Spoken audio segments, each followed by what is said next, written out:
Les cyberattaques, ces assauts invisibles mais dévastateurs qui ciblent nos données, nos entreprises et même nos vies personnelles sont au cœur de l'actualité. À une époque où notre dépendance à la technologie n'a jamais été aussi forte, comprendre les enjeux de la cybersécurité est aujourd'hui crucial. Ça vous parle? Bonsoir et bienvenue. L'OPT, la province des îles ou encore Lagoon ont été récemment les cibles de cyberattaques. Ces menaces numériques mais néanmoins réelles se multiplient en Nouvelle-Calédonie. Comment ces attaques se déroulent-elles? Quelles en sont les conséquences? Et surtout, comment pouvons-nous nous en protéger? Des questions que je vous propose d'explorer ce soir avec mes invités. Justine Molinier, directrice du Centre Cyber du Pacifique, une association récemment créée. Vous nous expliquerez vos missions et comment vous accompagnez les entreprises victimes de cyberattaques. À vos côtés, Laurent Rivaton, expert en cybersécurité, membre d'OpenNC qui regroupe les acteurs du numérique en Nouvelle-Calédonie. Bonsoir et merci à tous les deux d'être avec nous ce soir. La cybersécurité est un sujet sérieux, mais on vous promet des rires avec Romain pour sa chronique Ça vous anime, l'occasion de démystifier les clichés ancrés dans notre inconscient collectif. Vous ne verrez plus vos mots de passe de la même manière. Et enfin, Anne de l'Observatoire de l'environnement nous rejoindra pour sa chronique Ça vous regarde, dans laquelle il sera également question de connexion aujourd'hui, puisqu'elle nous expliquera comment les liens tissés dans la nature peuvent inspirer les humains.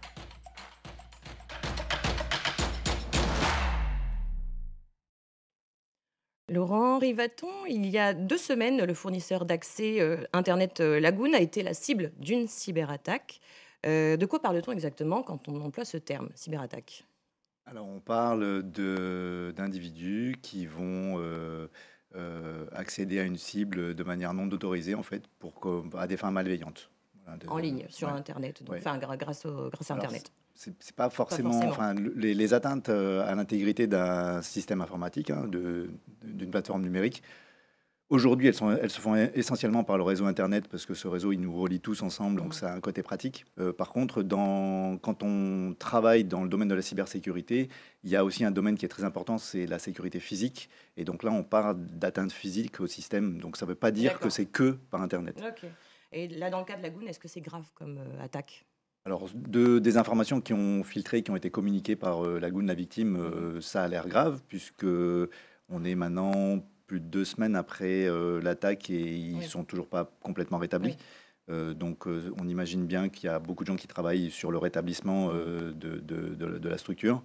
Et si c'est pas terminé, c'est que bah, c'est très Quand sérieux, quoi. même de grande ampleur. La province des îles en fin d'année dernière, l'OPT en mai, Lagoon il y a quelques jours, on vient de le dire. Pourquoi est-ce que les attaques se multiplient en Nouvelle-Calédonie ces derniers mois, Justine Molinier? C'est vrai qu'on peut observer une multiplicité des attaques, Mhm. une recrudescence, pardon. Je pense qu'il y a plusieurs facteurs. Il y a des facteurs techniques, sociaux, mais aussi politiques. Donc, de façon assez logique, j'ai envie de dire, plus il y a de l'expansion d'Internet, plus il y a de la digitalisation des entreprises, plus le numérique est présent, plus il y a d'appareils connectés, plus ça multiplie les points d'attaque. On a quand même des systèmes de plus en plus sophistiqués avec peu de personnes qui sont en capacité de tout appréhender et donc d'avoir les protections suffisantes. On se rend compte malheureusement que la cybercriminalité est quand même assez rentable et avec notamment, donc de façon générale, on constate une augmentation des cyberattaques de façon générale dans Dans le le monde monde. entier, en fait. Après, c'est vrai que depuis les émeutes et depuis le 13 mai en Nouvelle-Calédonie, on a quand même attiré l'œil du monde sur la Nouvelle-Calédonie. Et c'est aussi un peu la misère dans la misère, c'est-à-dire que les pirates informatiques sont des escrocs et Mhm. donc ils jouent aussi sur la vulnérabilité, la fatigue, le manque de vigilance des personnes et après ce que les Calédoniens ont pu vivre ces derniers mois. Peut-être qu'en temps normal, ils n'auraient pas manqué de vigilance, ils n'auraient pas communiqué des informations confidentielles.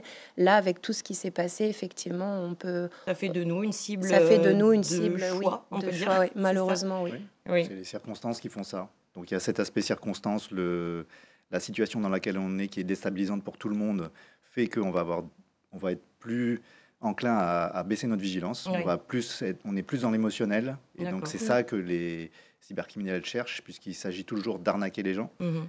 La motivation des cybercriminels aujourd'hui, elle est très claire, c'est de gagner de l'argent. C'est leur façon, enfin c'est leur gagne-pain, quoi. C'est quoi C'est les c'est leur boulot. cyberattaques les plus courantes? Alors aujourd'hui, le vecteur qui est le plus utilisé, c'est le rançongiciel ou ransomware en anglais. Donc Oui. c'est des logiciels malveillants dont l'objectif est de prendre en otage les données des victimes Mhm. de manière à leur demander une rançon derrière, Donc de l'argent. donc de l'argent. Et moyennant rançon, on va rendre les éléments qui ont été pris en otage. D'accord. Et donc, il s'agit de prendre en otage des choses qui sont précieuses aux yeux des victimes. Et aujourd'hui, Pour les les monnayer. données, en général, c'est quelque chose qui est très précieux. Et est-ce que c'est facile de mettre en place une cyberattaque? Alors, c'est devenu extrêmement facile. Il fut un temps où ça nécessitait des compétences techniques certaines. Oui. Aujourd'hui, on peut, quelqu'un qui a aucune compétence technique, mais qui est un criminel, donc il a décidé de gagner sa vie en arnaquant les gens. Bon, qu'importe, voilà. Gagner sa vie, oui. J'allais dire pourquoi pas, mais non, pas pourquoi. Enfin, bon, bref, c'est un choix. Et ben, il n'a pas besoin de compétences techniques pour mener des campagnes de ransomware, de rançon logiciel, par exemple. Ça se commande sur Internet. Il y a des structures cybercriminelles qui proposent ces services en ligne. Comme des entreprises qui... Exactement. De même que Criminels. je vais aller acheter en ligne un service de messagerie, par exemple, ou ma suite bureautique en ligne, bah là, je peux acheter une campagne Une de campagne. ransomware en disant bah, je cible tel pays, telle zone, tant de personnes, etc. Et puis je paye. Et puis après, bah, la campagne est complètement automatisée, elle est lancée. Et puis je vais avoir des gains. Et une partie de ces gains va être donnée à la plateforme. Et Enfin, voilà. qui sont ces personnes? Est-ce qu'on peut identifier justement Les criminels ou les victimes? alors l'origine, surtout les auteurs de ces actions Alors, malveillantes? Ça a toujours été difficile Est-ce qu'on peut les d'identifier localiser? les auteurs, puisqu'en fait, c'est difficile d'identifier les gens sur Internet quand on prend un certain nombre de précautions. C'est pas du tout impossible, hein. Être anonyme sur Internet, c'est extrêmement difficile, contrairement à ce que les gens pensent. Oui. Néanmoins, remonter jusqu'à la source, ça peut être compliqué. En tout cas, c'est long.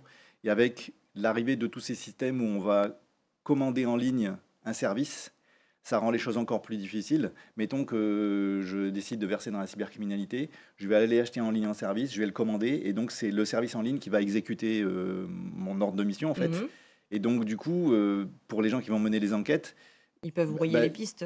ils vont voir que ça vient éventuellement de certains serveurs de cybercriminels, mais remonter jusqu'à moi, qui suis le commanditaire, c'est encore plus compliqué. Parce que du coup, est-ce qu'on peut parler d'ingérence internationale comme l'avait pointé Christopher Gégès en mai, où il parlait d'adresses identifiées, d'adresses IP identifiées comme adresses russes?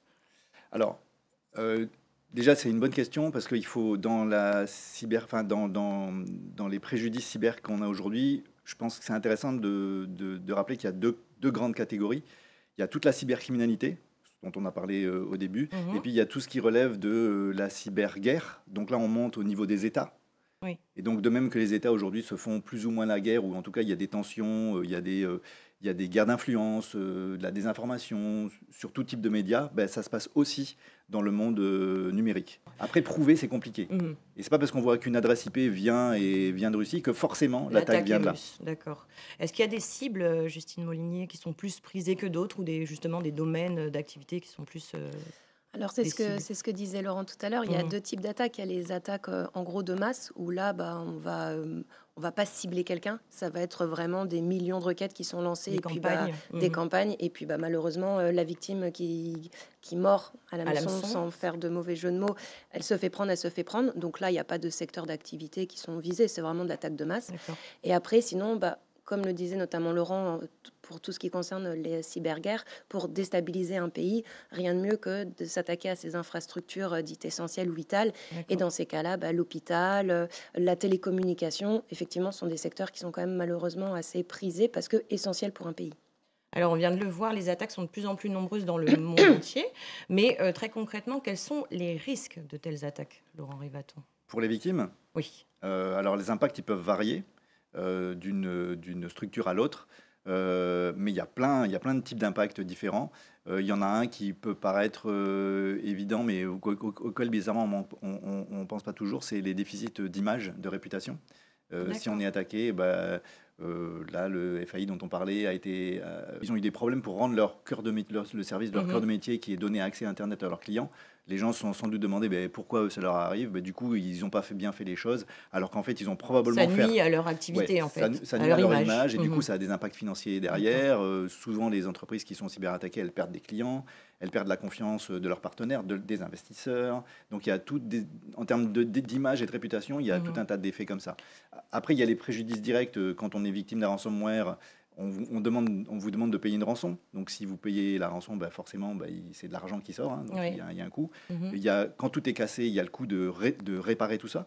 Donc il y a plein de coûts de ce type-là qui se cumulent souvent et qui font que les préjudices souvent sont chiffrés, enfin les Ça sommes peut sont aller extrêmement loin. importantes. Ouais. Justine Molinier, les cibles de ces attaques sont-elles considérées justement comme des victimes? Oui, tout à fait. Mhm. Et c'est vrai que c'est important de se rappeler que même si c'est une entreprise, c'est une personne morale, c'est une entité, ça reste des victimes. Elles ont des droits, elles ont Mhm. aussi, bon, concernant les cyberattaques, des devoirs. Je pense notamment s'il y a une fuite de données personnelles, elles vont avoir une obligation de notification à la CNIL. Mais ce sont des victimes qui ont des droits. Elles ont le droit de déposer plainte, elles ont le droit de garder l'anonymat, elles ont le droit de communiquer ou pas. Il y a vraiment, c'est vraiment des victimes de la même façon qu'on peut être victime d'un cambriolage, qu'on peut être victime de violence. On est victime d'une cyberattaque, qu'on soit particulier ou qu'on soit professionnel. Et comment elles sont accompagnées aujourd'hui? Parce que c'est d'ailleurs une des missions du Centre Cyber du Oui, Pacifique. c'est tout à fait. Alors, les victimes, elles ont la possibilité de faire plusieurs choses. Elles ont la possibilité de déposer plainte, donc à la police ou à la gendarmerie. Elles ont, si c'est par exemple une infraction sur Internet, elles ont la possibilité d'aller sur la plateforme Pharos, Mhm. donc pour signaler l'incident. Si c'est des professionnels, elles peuvent peut-être se retourner vers leur assurance, voir s'il y a justement une Une assurance clause. cyber Mhm. qui a été souscrite. D'accord. Elles ont la possibilité de se tourner pour les entreprises et les professionnels vers des centres de ressources, comme notamment le centre cyber, où nous, on va être dans l'accompagnement des victimes. On va donner les gestes réflexes si c'est vraiment l'attaque est en cours. On va réorienter vers les prestataires locaux compétents. Voilà, ça c'est une autre de vos missions, Voilà. justement, de rassembler Oui, tous les acteurs de de la fédérer cybersécurité. Mhm. l'écosystème cyber en Nouvelle-Calédonie, tout Comment à fait. vous faites? Comment vous y prenez justement pour rassembler tous ces Alors acteurs? là, comme vous l'avez dit en introduction, l'association a été déployée en février, Mhm. donc c'est assez récent. Mais pour le moment, on a rencontré donc tous les acteurs, on les a contactés pour savoir si ils étaient d'accord pour qu'on se rencontre. Mhm. Si c'est des prestataires, qu'est-ce qu'ils faisaient? Est-ce qu'ils étaient certifiés, labellisés? Est-ce qu'ils étaient d'accord pour faire partie de l'annuaire que derrière nous, on va mettre sur le site internet, et lorsqu'on sera contacté par les victimes, on va mettre en relation. Le centre cyber ne fera pas de réponse à incident. Le centre cyber va mettre en relation le prestataire compétent avec la victime en fonction de l'attaque, de la cyberattaque que traverse la victime et en fonction du moment où elle en est dans sa cyberattaque. Et vous qui êtes juriste aussi, que dit la loi justement à propos de ces cyberattaques? Alors, c'est difficile de répondre de façon générale. Ce qui est sûr, c'est que la cybercriminalité est prévue dans le code pénal français, qui est applicable en Nouvelle-Calédonie. Et c'est des peines, c'est des sanctions qui sont graves. Ça peut aller de 1 an d'emprisonnement jusqu'à 7 ans d'emprisonnement, que ce soit un accès frauduleux à un système d'information, que ce soit une usurpation d'identité, que ce soit un vol de données personnelles ou que ce soit du cyberespionnage. Et lorsque quand c'est commis en bande organisée, ce qu'on appelle en droit en bande organisée, c'est une association de malfaiteurs, c'est plusieurs personnes qui décident de commettre une infraction ensemble. Il y a un tiers des sanctions en plus. Donc déjà, il y a le côté peine d'emprisonnement, puisque ce sont des délits, donc ça peut aller jusqu'à quand même 7 ans d'emprisonnement. Oui. Et il y a des amendes. Ok. Donc il y a des amendes qui sont de l'ordre de plusieurs millions de francs pour les particuliers. Et si par exemple c'est une entreprise et où il y a une perte et une atteinte à l'intégrité des données personnelles, là ça peut aller jusqu'à 20 millions d'euros, ou ça peut aller jusqu'à 4% du chiffre d'affaires mondial annuel du groupe, sachant que c'est la somme la plus importante qui sera retenue. Donc c'est des sanctions de prison et c'est des sanctions également financières. Donc là, vous êtes spécialisé dans l'accompagnement des entreprises. Pour les particuliers, Laurent Rivaton, est-ce qu'il y a un accompagnement spécifique aussi? Ou alors on est aussi sur du signalement, par exemple, en ligne avec les services publics Oui, avec sur cybermalveillance Internet, par également. exemple? Quels sont les recours? En fait, en démarche, en gros, les démarches sont les mêmes. Je pense que ce qui est super important de rappeler, c'est, comme l'a dit Justine, c'est que les victimes de cyberattaques sont des victimes. Mhm. Qu'une cyberattaque, c'est une atteinte comme n'importe quelle autre atteinte, en fait. Et de même que quand on se fait cambrioler ou voler sa voiture, probablement que la première chose qu'on va faire derrière, c'est aller déposer plainte. Bah là, c'est juste pareil. Il faut juste aller déposer plainte. Avoir Et ce... c'est extrêmement important parce qu'en fait, alors tout le monde comprendra que quand on est victime, on n'a pas forcément envie de se lancer dans une démarche, d'aller à la police, de faire la queue, de je sais pas quoi, de raconter une nouvelle fois son histoire parce que ça nous pèse, on a peut-être envie de passer à autre chose. Donc ça, il n'y a pas de souci et il faut pas dire aux victimes qu'elles agissent mal en n'allant pas porter plainte et donc Bien sûr. rajouter de la victimisation Oui. aux gens qui sont déjà Mhm. victimes. Donc c'est La vraiment culpabilité. Mhm. pas l'objectif. Par contre, ce qui est important de réaliser, c'est que ce dépôt de plainte, il est super important parce que c'est un indicateur sur ce qui se passe. Et on peut absolument pas demander à la puissance publique de mettre des moyens pour lutter contre la cybercriminalité si la cybercriminalité n'existe pas officiellement du fait que personne n'en parle et personne ne dépose plainte. D'accord, donc c'est important. Ouais, c'est vraiment important. Et puis il y a le site pour les victimes, donc il y a la possibilité de déposer plainte, mais il y a également, comme vous le disiez, le site cybermalveillance.gouv.fr où ça va permettre à la victime, le particulier, de signaler ce qui s'est passé et derrière d'avoir des conseils dans toutes les étapes et toutes les démarches à suivre. C'est un moyen aussi d'être assisté directement. Tout à fait, et puis en fonction de ce qui nous arrive réellement. Vous, Laurent Rivaton, vous présidez la commission cybersécurité de l'organisation OpenNC. Quel est son rôle ? Alors, la commission cybersécurité d'Open, elle a été créée avec un objectif qui est tout simple et pas du tout ambitieux, c'est d'augmenter le niveau de sécurité du territoire. Okay. Et alors, pour faire ça, on a décidé de développer un outil qui est simplement la filière cybersécurité dans le territoire. Donc pour développer cette filière, on s'est donné 3 axes de travail bien précis. Le premier, c'est de susciter des vocations et de détecter des talents, puisqu'en fait, si on n'a pas de gens compétents sur le sujet, voilà, on ne peut pas faire grand-chose. La deuxième chose, c'est une fois que ces gens ils ont été détectés, il faut les accompagner dans la formation. Il faut monter en compétences. Oui. Et la troisième chose, c'est de susciter la demande, de favoriser la demande pour que les entreprises, mais aussi les particuliers, tout le monde soit demandeur de prestations ou de conseils en cybersécurité de manière à augmenter son niveau. Puisqu'en fait, dans la démarche aussi de dépôt de plainte, ce qu'il faut comprendre, c'est que être victime de cybercriminalité, de toute façon, peu ou prou, ça va finir par arriver à tout le monde, qu'on soit entreprise ou particulier. Oui. Et donc, il faut faire en sorte, si on est mal préparé, j'ai envie de dire que c'est grave évidemment, mais ce qu'il faut retenir, c'est que tout ça, ça s'inscrit toujours dans des démarches d'amélioration continue. Donc, s'il nous arrive quelque chose, voilà, tant pis, ça nous est arrivé. Il faut se relever, le signaler et se faire accompagner ou faire en sorte que la prochaine fois, parce que ça va arriver de plus en plus souvent, ce soit moins pire. On sache les bons gestes et on sache éviter, et que si jamais ça se passe, on sache atténuer les préjudices en fait, de manière à ce que ce soit de moins en moins compliqué, de moins en moins difficile. On va continuer de parler de cybersécurité. Je vous propose de retrouver Romain pour sa chronique Ça vous anime. Salut Romain. Salut Chloé, messieurs, dames, bonjour. Bonjour. Bonjour. Alors aujourd'hui, nous parlons d'un sujet très sérieux, la cybersécurité. Oui, je sais, rien que le mot donne envie de changer de chaîne, mais attendez un peu. En fait, la cybersécurité, c'est un peu comme la sécurité dans un avion. On pense tous que ça sert à rien, c'est vrai, vous me direz, à quoi bon sert attacher sa ceinture en cas de crash ? C'est ce qu'on se dit, jusqu'à ce que le pilote commence à paniquer.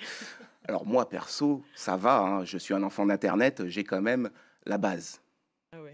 La base. La base virale VPS a été mise à jour. Non. Tour. Non, stop.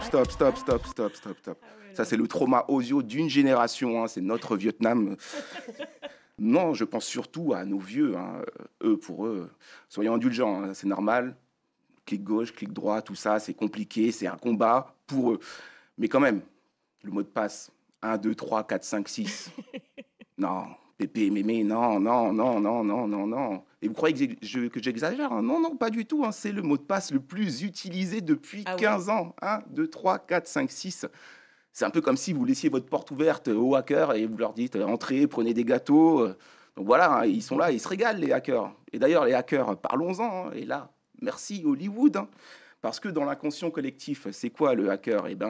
C'est des mecs avec des capuches dans les caves sombres qui tapotent des claviers. Vous savez, ce genre de scène dans les films. Ça y est, c'est bon. J'ai infiltré le FBI. Non, c'est pas ça. Arrêtez. Puis même, moi, les bips des ordinateurs dans les films, ça, j'en peux plus. Ça me fait péter un boulon. Carrément. Non, les hackers vrais, ceux du monde moderne, ce n'est pas ça. Et c'est même tout l'inverse. C'est des ados qui bouffent des chips dans leur chambre et qui rigolent de votre mot de passe 1, 2, 3, 4, 5, 6. Et ça aussi, c'est une histoire vraie, comme vous le voyez sur ces extraits d'articles qui nous montrent que parfois, c'est des ados qui sont à la tête des plus gros hackings. Et c'est que la partie émergée de l'iceberg, parce qu'il y en a beaucoup des ados qui sont des hackers. Bref. La cybersécurité, c'est pas si compliqué et c'est surtout cyber important. Wow. Alors, on peut se garder le droit de ne rien y comprendre, car heureusement, il y a des gens qui sont payés pour nous protéger des menaces. Mais tout de même, arrêtez de cliquer sur des liens bizarres. Non, vous n'êtes pas le millionième personne et non, vous n'allez pas gagner un iPad. Non, Non, ce prince nigérian ne veut pas partager sa fortune avec vous et il n'existe pas. Et puis, 1, 2, 3, 4, 5, 6, non. Je vous en prie, Oui. vigilance. Ces mots de passe, effectivement, on choisit la facilité pour mieux les retenir, en fait. Et puis finalement, ça se retourne contre nous. C'est quoi le mot de passe idéal, en fait? Alors le mot de passe idéal, souvent on parle de complexité des mots de passe parce que les systèmes informatiques, c'est ça qu'ils nous demandent. Mhm. Donc on vous demande un mot de passe complexe ou on vous dit non, le mot de passe que vous avez saisi n'est pas assez complexe. Oui. Donc complexe, ça veut dire des chiffres, des Caractères lettres, spéciaux. des minuscules, des majuscules, des caractères spéciaux. Et en fait là-dessus, il y a probablement un malentendu. En fait, ce qu'on demande aux gens, c'est pas des mots de passe complexes, c'est des mots de passe robustes. C'est pas la même chose. Complexe, c'est les éléments de complexité que je viens de dire. D'accord. Robuste, ça veut dire qu'il va être très très difficile à trouver pour un craquer. tiers. D'accord. Voilà. Ce que je dis là, ce mot de passe-là n'est pas complexe du tout, mais il est extrêmement robuste. Ben ça, c'est robuste et pourtant, c'est pas complexe. Ah oui, d'accord, ok. Ok, bon. Robuste, mais pas complexe. Voilà. Merci beaucoup, Romain. On te retrouve la semaine prochaine. Avec plaisir, à la semaine prochaine.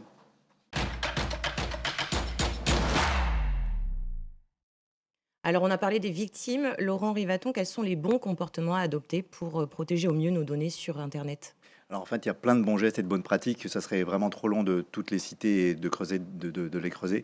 Donc là, j'invite vraiment les gens à aller sur le site Cybermalveillance dont on a parlé tout à l'heure. Ils font une liste de toutes les bonnes pratiques. Mhm. Et peut-être s'il y a une chose à retenir qui est essentielle, qui résume un peu tout, c'est il faut réfléchir avant de cliquer. D'accord. Voilà, pas agir dans l'émotion et voilà rapidement comme ça. C'est ça qui est souvent déclencheur. Donc finalement, le meilleur moyen de se protéger, c'est d'être informé aux risques justement auxquels on s'expose sur le web. C'est en ce sens que l'OpenNC organise chaque année le Hackagoo. De quoi s'agit-il? Alors le Hackagoo, c'est une compétition de cybersécurité, ce qu'on appelle un CTF. CTF, ça veut dire Capture the Flag, donc oui. capturer le drapeau. Il Mhm. s'agit d'aller récupérer des drapeaux, donc en l'occurrence, pour marquer des points. Donc le principe de base, c'est celui-là. Après, nous, si au niveau d'Open, on organise cette compétition, c'est pas du tout pour organiser une compétition, c'est un prétexte en fait pour démocratiser, faire connaître le sujet Oui. de la cybersécurité au grand public. D'accord. C'est aussi pour détecter les talents, susciter des vocations, éléments dont je parlais tout à l'heure. Mhm. Et en fait, le Hackagoo, c'est plus qu'une compétition, c'est vraiment un événement. Il y a cette compétition qui est un petit peu l'élément phare du dispositif, mais tout autour, il y a tout un tas de stands qui cette année seront dématérialisés puisqu'on est exclusivement en ligne, mais tout un tas de stands qui parlent du numérique, qui parlent de la cybersécurité. Pour sensibiliser un peu justement Oui, à cette cybersécurité. pour faire connaître ça. Et lutter contre les stéréotypes qu'on a parlé tout à l'heure. Les gens qui pratiquent la cybersécurité ne sont pas tous des jeunes boutonneux qui s'enferment dans les caves. Voilà. Alors, on se rapproche de la fin de l'émission. Avant ça, je vous propose de retrouver Anne pour sa chronique. Ça vous regarde. Elle nous parle aussi d'un monde dans lequel on est connecté, la nature.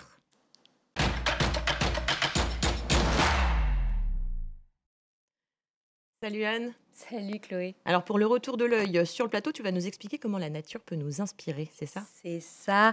Et alors, juste habituellement, en tant qu'observatoire, c'est vrai que notre métier, c'est plutôt de regarder les perturbations de l'environnement et puis de vous en tenir informés tous. Mais ça fait de nous aussi des témoins privilégiés de tout ce que la nature a d'inspirant. Et donc, je vous propose de faire un petit tour de toutes ces bonnes idées qu'elle peut avoir pour nous. Super. Alors, par quoi on commence? On va commencer par un exemple de coopération entre espèces. Plus précisément, d'un accord gagnant-gagnant entre deux espèces totalement différentes, mais qui ne peuvent pas vivre l'une sans l'autre. On appelle ça la symbiose.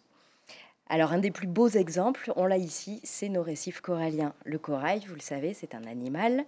En fait, ce sont des milliers d'animaux qui vivent en groupe et ces animaux, on les s'appellent des polypes.